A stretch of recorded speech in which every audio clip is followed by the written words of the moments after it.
All right, fellas. Coach Jon Daniels here from Kenton Ridge High School. I want to talk to you guys a little bit about a couple things that's meaningful for us right now as we've changed head coaches. I took over the program this year from longtime coach Joe Murata, and a couple of changes we're putting in place I figured would be useful for you guys. Starting off here, you guys have my contact information there. I'll try to pull it back up at the end so you have it. But email me any point in time. I'd be more than happy to help out with anything that's on here that you're interested in or anything else you have questions on. Email is jondaniels@nelsd.org. You can also get a hold of me on Twitter. I'm not the most tech-savvy guy when it comes to Twitter, but I do know how to respond on there if you want to get at me on there. It's at Coach J. Daniels. Okay. So some background info here that's useful for you guys or can be useful for you guys. I started coaching at the high school level for the first time in 2013. I became the freshman defensive coordinator down at Springfield. The following year, I was promoted. After our defensive coordinator, Nick Black, went to Beaver Creek, I became the varsity defensive coordinator. Had a lot of success right away. We led the state in scoring defense at the Division I, actually against all divisions. We gave up 88 points in 11 games. So as many young coaches fell into the trap of thinking, I got this thing figured out, right? The following year, I became a head coach at Urbana High School, spent 2 seasons there, 2015, 2016, and found out really quick I wasn't good enough, right? I wasn't good enough as a coach. There's a lot of things I still needed to learn, which kind of set me on a path of, okay, I've got to go learn some things. That way when the opportunity comes for me to take over a program again, I can hit the ground running and put our kids in the best position to win. From there, I went over to Wittenberg and learned the offensive side of the ball from Reed Florence. And then became the offensive coordinator at Kenton Ridge in 2018, 2019. And like I said before, just took over this year in 2020. So I say all that because I think it's important for you to understand where my background was as far as wanting to learn about this stuff. Those 2 seasons of me not being good enough as a head coach was probably one of the biggest blessings that I've had in my coaching career, because it set me on a trajectory of, okay, you got to freaking learn and got to continue learning to get better. Okay, so that's where we're at. Today, I want to talk to you guys about something that's big time in our minds as we start to put the program on a new direction at Kenton Ridge, and that's applying principles of greatness, using business principles to create alignment in your football program, which is kind of where we're at. Okay. So recently, I had the opportunity to go down and listen to Brian Kite talk down at the Cincinnati Glazier, and he was talking. Tim Kite. He was talking about ways to teach your culture to your guys. And he put up this slide at one point at the very beginning of his talk, right? And it struck me from the very moment I saw it. And he asked us, which one do you want your program to be, right? And if I were to ask all you guys right now, okay, which one of those 2 arrows you want your program to be, every one of us would say we want to be the top one, right? We want all our arrows pointing the same direction. We want to be aligned in where we're going. And we think that's going to lead to us having the best results. But in reality, if I were to ask you, okay, which one of those 2 arrows represents society, right? Well, I think you'd be hard-pressed in convincing me that society isn't the bottom arrow, right? Everybody has different opinions. Everybody has different agendas. Everybody's pulling the ship in different directions, and it leads to this kind of chaotic atmosphere. This is true in the media. It's true in politics. It's true in business. It's true in all different aspects of society. So we as coaches got this unique scenario where we've got to find a way to create programs that are aligned and going the same direction in a world that is inherently, and probably I would argue, growing more chaotic in the sense that there's not a bunch of alignment. We're not all going the same direction. There's a bunch of different goals, agendas out there that's going to pull guys in different directions. And your communities, I'd be willing to bet, some of your communities may lean more this way, but when you really boil it down, the majority of our communities look much more like the bottom arrow than it does the top one. So question becomes, how do we create a world where our football programs are aligned when in reality we're operating from an unaligned kind of section in society? So I came across this book. It was actually the first book I read when I decided it was best for me, my family, and everybody involved for me to step down at Urbana High School as the head coach. The first book I read was a book by the name of Good to Great by author Jim Collins. Some of you probably have read this as well. I know there's a lot of people out in the coaching world who have suggested this is one of the most influential books They've they've read several lists out there that coaches have made on books that inspired them, includes this book, right? It just so happened was one of the first ones I picked up. So here's the background of Good to Great, okay? Jim Collins, who's the author, took 20 other individuals and developed a research team that spent 5 years looking at key companies to see what made them great. We're talking, so this research took place in the 90s, right? So we're talking companies like Kroger's, Walgreens, a bunch of those companies that were having a lot of success at the time and even continue to have success today, all right? But the flip side of that was this. Each one of those great companies had what Jim Collins refers to as a matched pair. It's another company who had the exact same opportunities in the exact same field at the exact same time with the companies that becomes great. So what his research team was able to show is there's multiple companies that have this opportunity with a matched pair for them to become either a great company or fail over time, and most of them cease to exist altogether, right? The other criteria here for his research team was to figure out, okay, what's leading to these groups being great, but also they have to show that they're able to maintain greatness. That way it's not just a flash in the pan kind of thing or something strange in the market happens that allows them to quickly become great. It's not like all of a sudden these companies just came up with a great product and that led to them being great over time. The reality was their greatness lasted through multiple leaders, multiple shifts in kind of products or approaches, that sort of thing, but the greatness maintained, right? So the revelation, if you want to call that, coming out of this whole thing was it focused on how they achieved alignment, which takes us back to our overall goal here. So this is an early kind of chart or graphic that Jim includes in his book, but I think it's useful for you to kind of understand where we're going today. And I'm going to read this quote up here to you. So Jim says, "We came to think of our research effort as akin to looking inside a black box. Each step of the way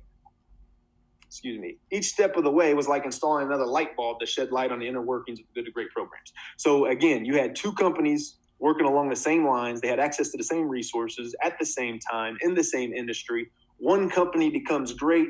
The other company either continues on the same path and eventually starts to trickle off, or they fail altogether. So the question becomes, what's inside the black box? And that's what we're looking at today. Okay. So some of the key concepts that come out of this book that I think is useful for us to look at. Number one is level 5 leadership. We won't spend a ton of time on that, but basically the concept that comes out of this is all these companies had leaders at the time. They made a transition from being good to becoming great. They had leaders that were more focused on the overall success of the company and what that company is going to be like after they left, as opposed to how much recognition they got for their efforts within that company. Their success was not at the forefront of their thought. They were much more interested in making sure that company continued having success over a long period of time than themselves. This is one of the more important approaches we'll circle back to later on, but that is a first who, then what approach. All of these companies spent significant time making sure they had the right people involved in their company prior to really figuring out what they're going to do or how they're going to solve problems. Many of them spent significant time cutting ineffective individuals or people they saw as not aligning with their company, and spent key resources bringing in people that they saw aligning with who they were. All of them had to confront the brutal facts, and it was different for each company. Some companies were the brutal facts were that they're in an industry that's going to force them to have to shift entirely what they're going to do. Some of the company, there was an airline industry in there that had to face the reality that the airline had a bunch of problems in the 70s that could create problems that could make the airline cease to exist altogether. They had to deal with those brutal facts. Here's one of the more important ones, and the next slide will touch on this a little more significantly, and this is where we're going to start our talk today. It's this idea of a hedgehog concept. And basically, there's no parable about a hedgehog and a fox, right? And every day the fox tries to go kill the hedgehog and eat it for lunch and comes up with all types of different approaches and different strategies to catch the hedgehog, because the fox is a cunning creature. It's a smart creature. It can come up with new tactics and new strategies. Yet every day as the fox approaches the hedgehogs did the same exact thing. It coiled up in a ball. Why? Because that's its simple answer to all problems. So all of these great companies came up with what Jim Collins refers to as a hedgehog concept. Basically, it's a clear focus. This is who we are. This is what we do. This is how we do it. And we don't deviate from that. And I'll circle back to that to make it a little more clear later on. Each of these companies come out and create a culture of discipline. And what that means is making disciplined thoughts and then following up discipline, or using disciplined thoughts to guide disciplined action, right? I am thinking about our future. It's aligned with our goals. It's clear, and I'm following that up with disciplined action on those thoughts. We'll talk more about that in a little bit as well. And then lastly, the overall concept that came out of all this effort in the black box was the flywheel effect versus the doom loop effect. The flywheel effect, if you think about the flywheel on a car, right, it takes effort in the beginning. Your starter has to work and generate a bunch of energy to get the flywheel going. But at some point, all that energy you're spending to turn the flywheel, it eventually breaks loose and begins to turn itself. And at that point, it's a breakthrough effect where now it continues to build more and more momentum more times it turns. But the opposite of that is true too. There's a doom loop effect, which we'll get into later, where it shows the more indecisiveness, the more change you have within your culture, all those things leads to the opposite effect, stopping, restarting, and no momentum gained. So we'll look at that more clearly later on. So basically, here's just a quick printout. I'm not going to spend a bunch of time on this, but a quick printout of the hedgehog concept that's outlined in Good to Great. Basically, Jim Collins suggests that these companies were able to address, all of them was able to address these three key components that led to their greatness. The first one, what are they deeply passionate about, right? What do they care about doing? Whatever it is, right? Whatever their background was, they brought in people, leaders, managers, whatever, that had passions within their field. Then they talked about what they can be the best at, the best in the world at, right? What can we develop the best products at? Where can we lay our hat to have the most success? And another extremely important one, this one gets changed a little bit when you're talking about football, but for Jim Collins and his books, it's actually a little different than this. It says, what drives our economic engine, which is in the business world, what's going to make money? You'll see we're going to change it for our purposes to what drives our resource engine, because it takes a lot more than money to make a high school football program work. Okay, and where we're going from here, I'm going to show you kind of how our staff has used the hedgehog concept as a basis to kind of outline our program philosophy, okay? So starting, we decided the most important piece for us to start with was the what are you passionate about, right? As coaches, there was no question for our staff. As we sat down and I asked them, in fact, all the coaches that were returning, I started off with an interview question. I asked them what they hope to accomplish in coaching, and none of them talked about accomplishments. None of them talked about wins, losses. Every one of them talked about what they're passionate about, and that is kids, right? Players. They wanted to see us development of character. So that's what we base this circle on for our program, right? Yours may be different. It could be anything, whatever it is, your reason that you invest the significant amount of time we all invest in this thing. That's where you got to base this thing on. And you got to find consistency with the guys you're around. If there's somebody there that's only on your staff because he cares about running a certain type of scheme or whatever it is, and he doesn't align with everybody else, well, then we got to start having some tough conversations. But I'm going to tell you, for me personally, I was an individual who benefited greatly from having coaches who cared about me and pulled me out of kind of some rough situations to put me on the right track. And that's why I'm in coaching, is to provide that same opportunity for other people, right? Developing men of character was kind of our what are you passionate about? Again, it's going to be different for different people. You may look at it differently or through different lenses. But in our opinion, if you're going to apply principles of greatness outlined by Jim Collins, you got to start with that, what you're passionate about, right? The next one becomes tricky. When it comes to Jim Collins, his research was all done in the business world. He looked at publicly owned companies, right, and what made them great. What he discovered, in my opinion, was an outline of greatness when it comes to programs that can be applied to multiple levels. But for his, world, he said what you can be the best in the world at, in the business world. Ours is a little different, right? As we look at this as coaches, we're looking at, okay, what can we become the best in the state at? Because that's our area of competition, right? The state of Ohio and football within the state of Ohio. So as you look at your community, as you look at your staff, as you look at all the variables that all of us have to play into this, you got to outline, okay, what can we become the best in the state at? What can we hinge our success on the football field with? It's important to note in this circle, it's 100% about on-the-field performance, okay?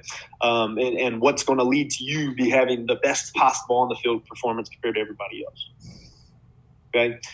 Jim would make an argument, if you cannot become the best at something, well, then I'm not sure you can become a truly great company, in his words, in that field. If you can't become the best at it, then you can't really do it, right? So the last one here, this was one where it differs a little bit. So when Jim wrote the book, Good to Great, he talked about the third circle being what drives your economic engine. He wrote a follow-up book or manual, I should say, to the Good to Great book that's focused on applying Good to Great principles to the social sectors, things like education, all the different social sectors that exist out there. But in that book, he outlines there's so much more that drives social sector activities than just money. And football is no different. There's so many more things we need than just money to carry out our mission. You need good people involved. You need parental support. You need a booster program. You need coaches that are willing to coach. You need players that are willing to volunteer to come out and participate in your program. So instead of focusing on economics in the third circle here, we, using the advice of Jim Collins in his social sector book, we went with what drives your resource engine. Because we recognize that in order to really create alignment, it's not just the coaching staff that's going to be aligned. It's not just the coaching staff and players that's going to be aligned. Because at the end of the day, those players go home to a parental group, and it requires having the alignment of everybody involved in that program to really create a great organization, great group. Some of the coaches I look at that's had the most success in creating alignment, some of them, their communities are aligned largely, and they're lucky in that sense. Others, they're not aligned at all, and they had to create that. But at any rate, there's an alignment and an agreement between not only just the coaches, players, but the coaches, players, parents, and communities that they serve, okay? So that's the goal. So the question becomes, how can you balance all these things? I've spent time in my career where I was just down here in this bottom circle, and I didn't put ourselves in the best spot to be the best on the field. And I didn't take into account, okay, what's going to drive our resource engine. There's times that I spent time over here, and I could care less about what's going to make people in the community or parents happy or any of those things. I'm just worried about being great and focused on kids, and that's it. Well, that's all fine, and I can see how you would rationalize that. But the reality is you're missing an opportunity to have momentum gained into building a great program because you're not aligning your goals with the communities you serve and all those good things. So the goal becomes, how can you put your program in a position to where all of your decisions align in the midst of these three circles? The Hedgehog Concept is simply about incredible clarity and focus for your program, and understanding how these three circles align, okay? And that becomes the basis in which everything else kind of revolves around, all right? Now, that becomes tricky in figuring out how to make that happen, right? So there's some steps here as to how to get started, right? And the very first thing that Jim Collins talks about when he's talking about these companies that became great, that was the starting point for all of them, was getting the right people on the bus. And he gave multiple examples of companies going to great lengths to vet individuals, great lengths to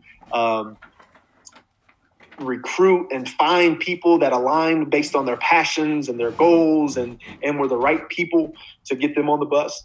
But that's where you got to start. And it requires a long, hard look introspectively at yourself, at your staff is where it's got to start, I think, in the high school football world.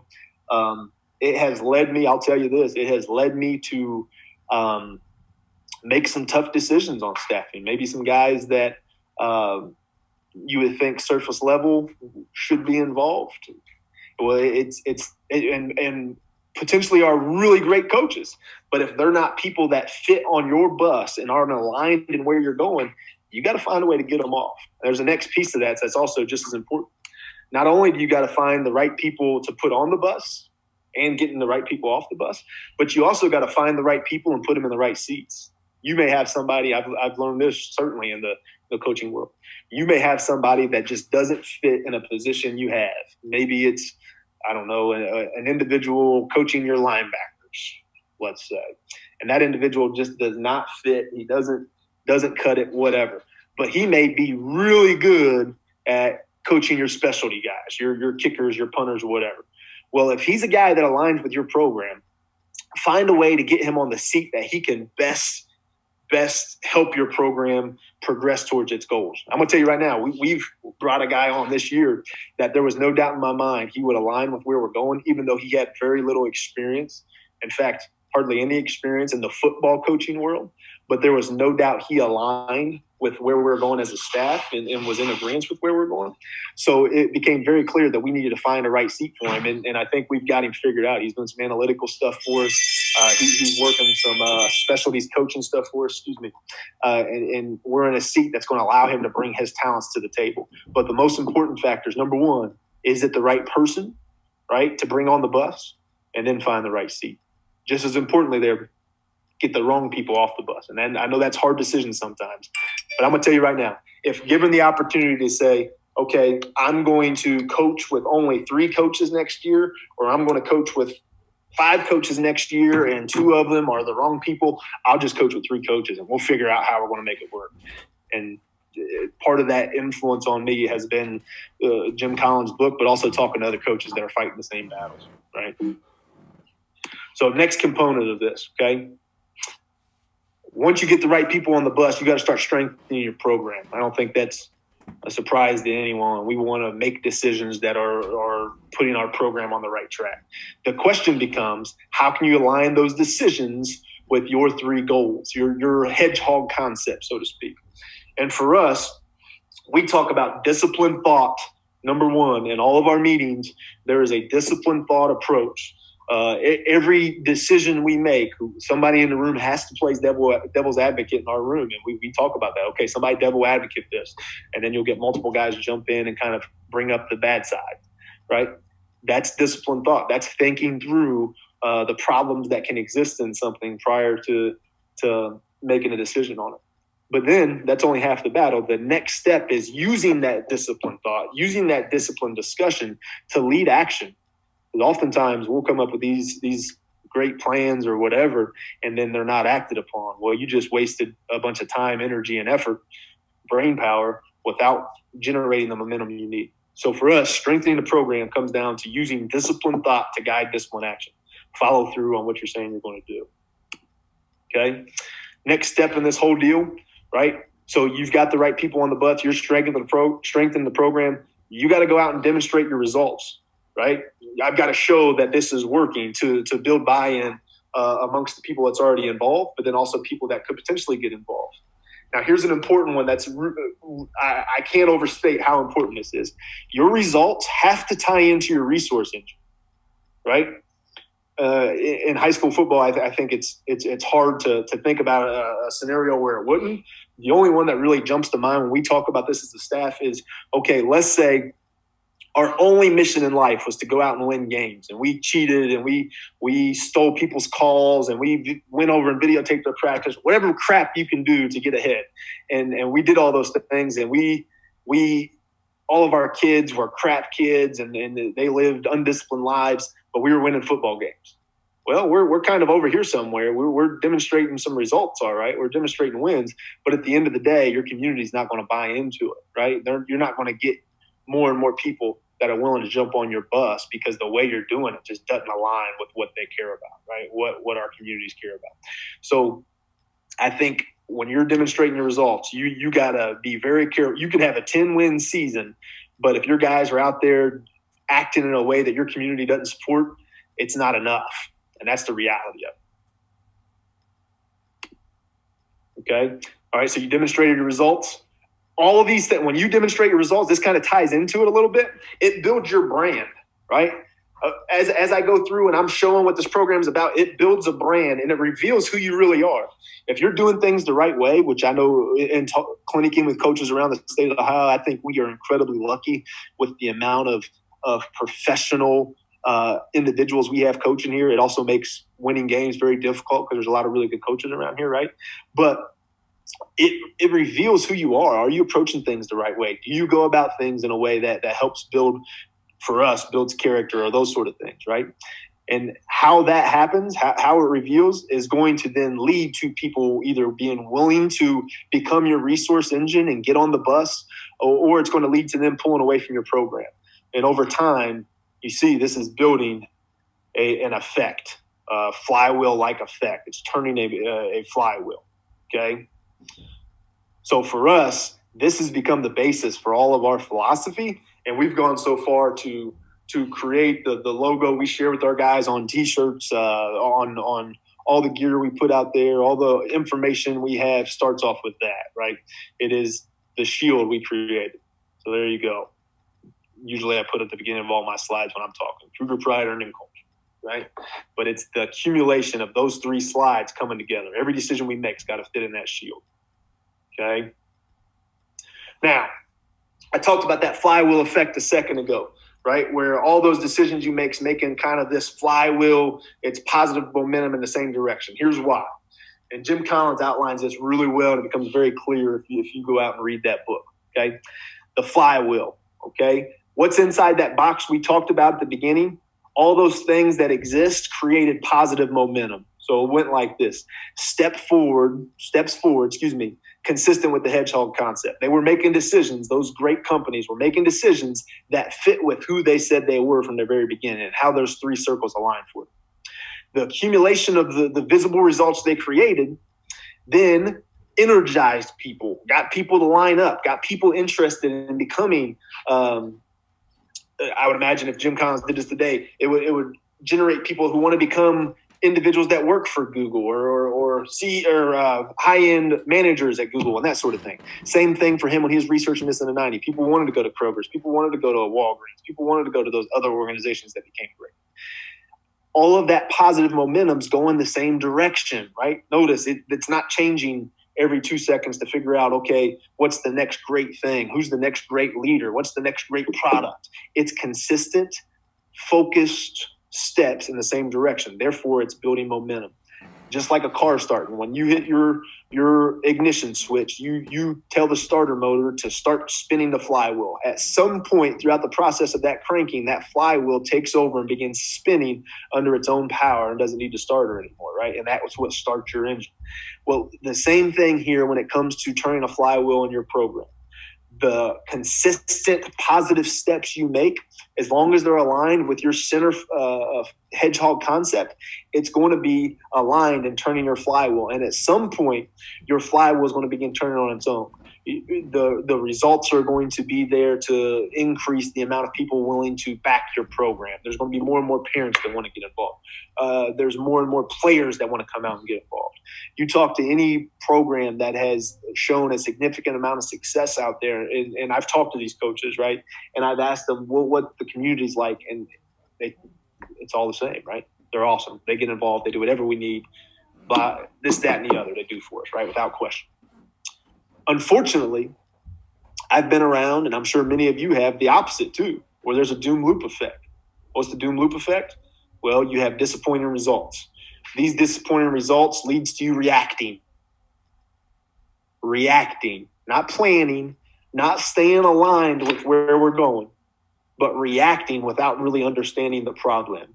You never went in and really embraced the brutal facts about where you're at. Instead, you reacted. Oftentimes, BCD fits into this right here, right?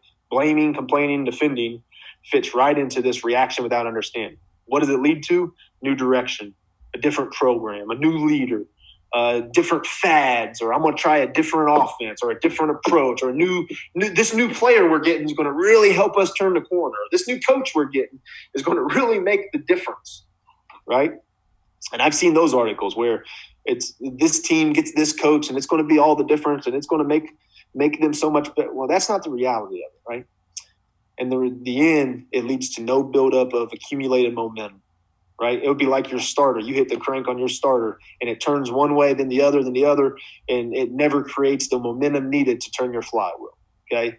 What does that lead to? Again, disappointing results. So it's this doom loop of negativity. So I'm going to ask you, which one of those is the doom loop, right? Which one of those arrows? It's clear, isn't it? The doom loop's the one where these individuals that Tim Kite was talking about in his meeting are all going different directions. It's chaotic. It's not consistent with the direction that the program wants to go. And our society, as much as I hate to admit it, and I love America. I spent 6 years serving the Army, so don't take it that way. Serving in the Army, so don't take it that way. I love America. But the reality is our society, both in our countries, in our communities, in the world, they are chaotic. They are not aligned, right? Everybody has their own agenda. Everybody's going their own way. Your kids know this. Your kids feel this. In order to create alignment in your program, you have to understand this. You got to embrace the humble reality of it, and you got to be incredibly clear and concise with where your program's headed.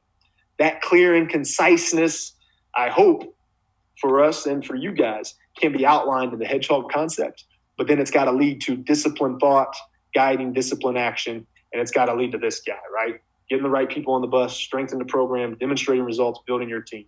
Every decision has to live in there. All right, fellas. So, again, I'm going to pull back up my contact information. Here it is. Jon Daniels at NELSD.org, at Coach J Daniels on Twitter. I am more than willing to provide any feedback with things we're doing to help you along your way. If there's anything I can do, please let me know. But that's kind of our approach and how we're applying some principles of greatness outlined by extensive research. Like I said before, it was 5 years of research these guys put in, a team of 20 people, to come up with these results. And they've been applied from multiple businesses and other organizations around the world since. So if there's anything else I can do to help you align those things with your program, please let me know. Thanks, guys.